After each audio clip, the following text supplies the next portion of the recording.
I tried to make a video before it got dark, and for some reason the camera conked out, the phone conked out. Talking about now we spoke about the mitzvos of Purim. Let's talk about the customs and other practices that surround Purim. We have another mitzvah, and that is the hearing of the Parsha Zachor, which is a mitzvah d'oraisa, a Torah commandment, biblical commandment, of remembering the incident of Amalek and not forgetting it. And since after a year one can come to forget it, the sages enacted that we should read it once a year on the Shabbos before Purim. And that's the second of 4 special readings that we have, 2 before Purim and 2 after Purim during the season. The first is Shekalim, which we read not yesterday, but the Shabbos before. Then you have Zachor, which we're going to read this coming Shabbos, and then Parah, and then HaChodesh. And according to everyone, Zachor is a Torah commandment. According to some, Parah is, and according to some, Shekalim is as well. According to everyone, HaChodesh is Midrabanan. And so these are the readings that we have,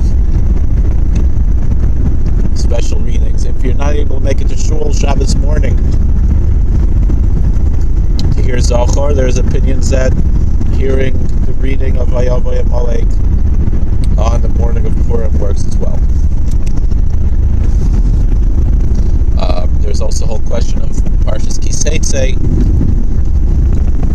Do you fulfill when you hear during Parshas Kiseitze in the summertime, especially when it's a leap year? That's a discussion. There's a whole argument between the Chassam Sofer and Maram Shik as to on a leap year, since more than a year passes from one Parsha Zachor to the next, more than 12 months passes, although it's the same year. Well, it's not the same year, but it's 1 year. It's 13 months. Should one have in mind on Parshas Kiseitze to fulfill the mitzvah of Zachor? Samarav says that it seems that even from the time of Moshe Rabbeinu, they would read Zachor the Shabbos before what would eventually become Purim, which would seem to indicate that one does not need to do so. Different opinions as far as that's concerned. The next issue, which is very important, is Tainus Esther, the fast of Esther.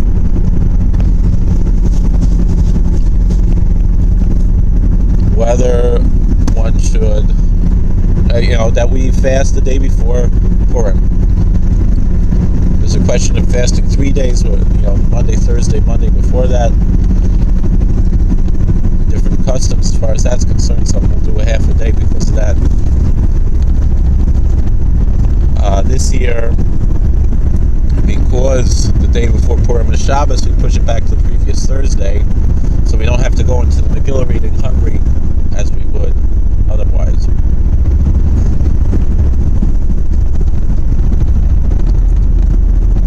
The next issue is the Machzis HaShekel.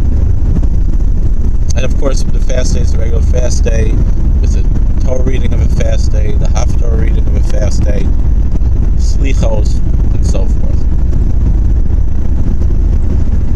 Next issue is we do Zeichel Machzis HaShekel. We commemorate the giving of the half shekel, not only by reading Parshas Shekalim, but by making donations to charity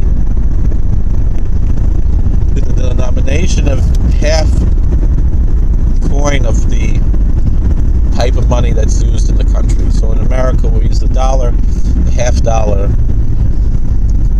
is used, since the word shekel is repeated 3 times in that paragraph, the custom has become to give 3 half dollars, or whatever country you live in, and most people don't walk around with $half coins. A lot of synagogues will have 3 half-dollar coins there, and then you give $1.50, $2, whatever, and fulfill the mitzvah that way. The requirement is only to give each adult who's over 20. However, the custom has become that boys start giving when they're bar mitzvah. In addition to that, a husband could give for his wife and for his children. And although he's not required to, once he does it one time, he should continue doing so. It's brought in the Svarim that one should actually read Parsha Shkolim from the Chumash. The Parsha that we read, Parsha Shkolim, before giving the Machzah Shekel, and there's also a tefillah from the Chida to say, but the main thing is you could just say Zeicher l'Machzah Shekel to make it clear that we're not fulfilling the actual mitzvah of the Machzah Shekel, which only applies in the time of Pesach Mikdash. Some people say one should also go to the mikvah before giving the Machzah Shekel. Many people do so. They give the Machzah Shekel, Zeichel Machzah Shekel, on Tainus Esther before Mincha. And so you also mind to go to the mikvah for the Kriyas Megillah.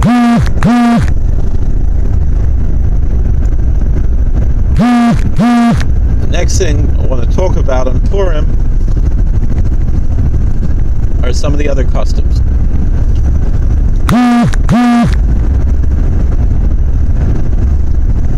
One is as far as how do we dress on Purim? Does one wear a costume or should one wear Shabbos clothes? And what's generally said is for the Megillah itself, one should wear Shabbos clothes. And then for the Seudah, one should either wear Shabbos clothes or they could wear a costume.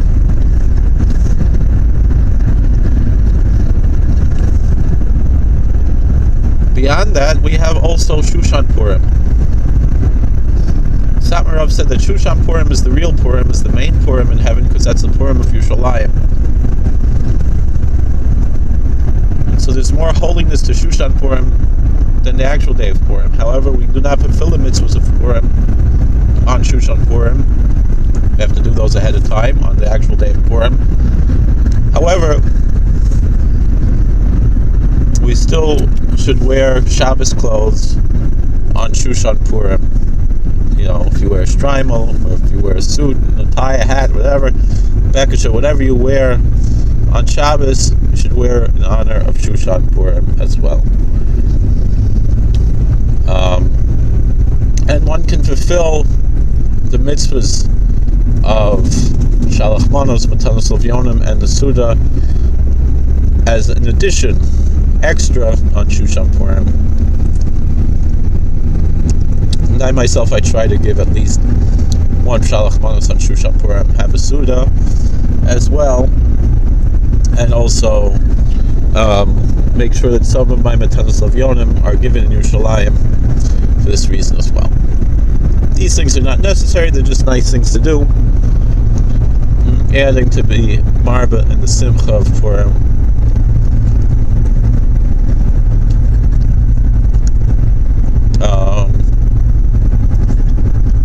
A lot of tzaddikim, they'll have a tish on Shushan Purim also. Okay, I think we pretty much covered everything I want to talk about. Please like, share, and subscribe. And thank you for listening. God bless.